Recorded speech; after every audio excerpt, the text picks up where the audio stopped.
Lakukan evaluasi Timnas Indonesia tatap FIFA Matchday bulan Maret.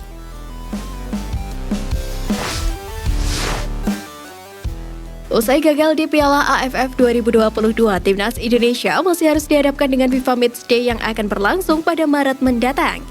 Selain untuk mendongkrak ranking FIFA, laga FIFA Matchday juga harus dimanfaatkan untuk kembali mematangkan skuad Garuda yang akan digunakan pada Piala Asia mendatang.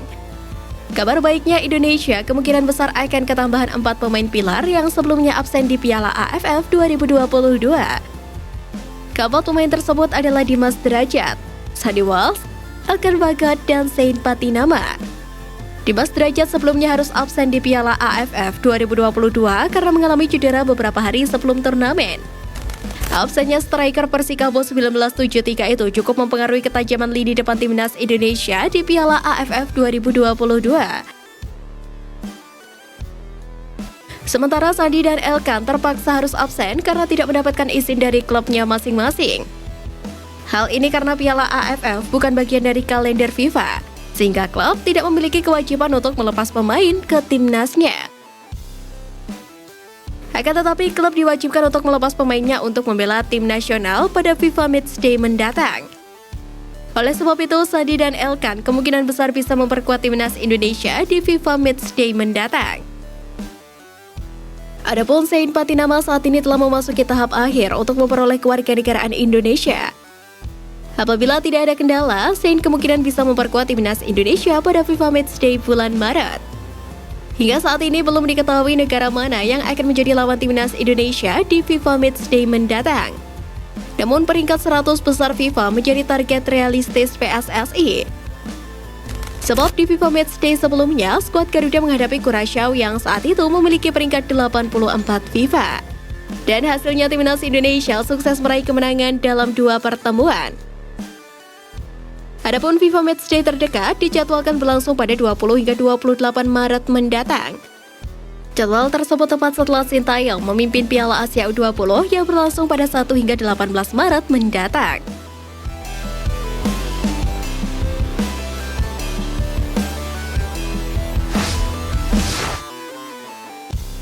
Pemain yang berpotensi kembali ke skuad Garuda di Piala Asia 2023.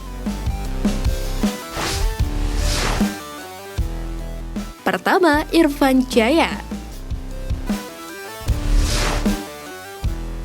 Irfan Jaya sempat menjadi andalan Sintayong di lini depan Timnas Indonesia.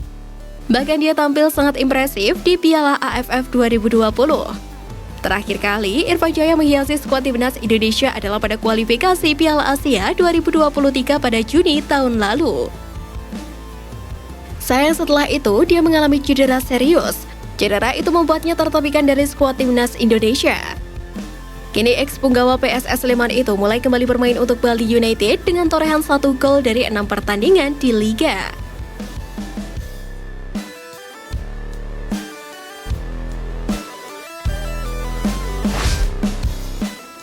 Kedua, Stefano Lillipali. Lillipali bisa menjadi salah satu opsi pemain yang dipanggil lagi oleh Sintayong. Meski usianya sudah 33 tahun, dia punya pengalaman dan kemampuan yang dapat membantu permainan Timnas Indonesia. Terakhir kali Lillipali dipanggil oleh Sintayong adalah pada kualifikasi Piala Asia 2023 pada Juni tahun lalu. Setelah itu, dia tidak lagi dipanggil ke dalam skuad Garuda. Penampilan Lillipali di Liga 1 2022-2023 juga sedang impresif. Dari 16 pertandingan yang dilewatinya sejauh ini, dia sudah mencetak 4 gol dan 5 assist.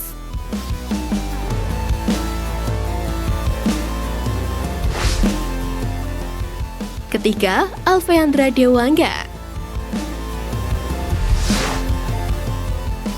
Dewangga menjadi salah satu pemain yang dipertanyakan ketika tidak dipanggil untuk Piala AFF 2022.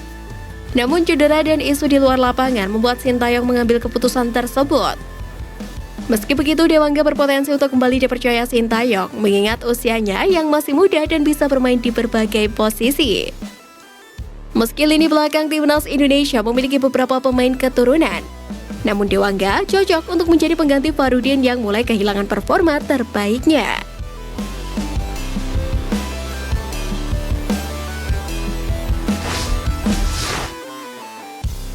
Iwan Bule buka suara terkait masa depannya sebagai ketum PSSI. Usai kegagalan timnas Indonesia di Piala AFF 2022, kabar kurang sedap datang dari masa depan Muhammad Iryawan sebagai Ketua Umum PSSI. Masa bakti Muhammad Iryawan sebagai Ketua Umum PSSI sejatinya akan berakhir pada Desember 2023. Hanya saja Iwan Bule, sapaan akrabnya, harus menerima bahwa masa baktinya dipangkas sampai 16 Februari 2023. Karena akan ada kongres luar biasa yang dilakukan oleh PSSI. KLB PSSI terpaksa digelar atas saran dari FIFA usai tragedi Kanjuruhan yang menewaskan 135 orang pada 1 Oktober 2022. Publik meminta adanya perubahan dalam kepengurusan PSSI di bawah naungan Iwan Bule. Iwan Bule pun menerima permintaan publik dan akhirnya PSSI berkoordinasi dengan FIFA untuk adanya perubahan kepengurusan. Sebelum KLB PSSI digelar, PSSI terlebih dahulu akan menggelar kongres biasa pada 14 Januari 2022. Kongres biasa ini digelar untuk membentuk komite pemilihan dan komite banding PSSI. Disinggung maju lagi atau tidak, Iwan Bule belum bisa menjawab meski memiliki hak lebih. Dalam kongres nanti, saya bisa maju atau bisa juga tidak untuk menjadi ketua umum PSSI. Jika saya tidak maju, kalian tetap anak saya, ucap Iwan Bule kepada para pemain timnas Indonesia. Jika nantinya Iwan Bule tidak maju lagi, mantan Kapolda tersebut menegaskan akan tetap mencintai sepak bola Indonesia. Iwan Bule akan terus mendoakan yang terbaik untuk timnas Indonesia meskipun sudah tidak lagi menjabat sebagai ketua umum PSSI. Sejauh ini ada 3 nama yang dikabarkan akan maju sebagai ketua umum PSSI terbaru. Ketiga nama itu yakni Menteri BUMN Erick Thohir, Presiden Madura United Ahsanul Khossasi, dan Ketua DPD RI Lanyala Mataliti.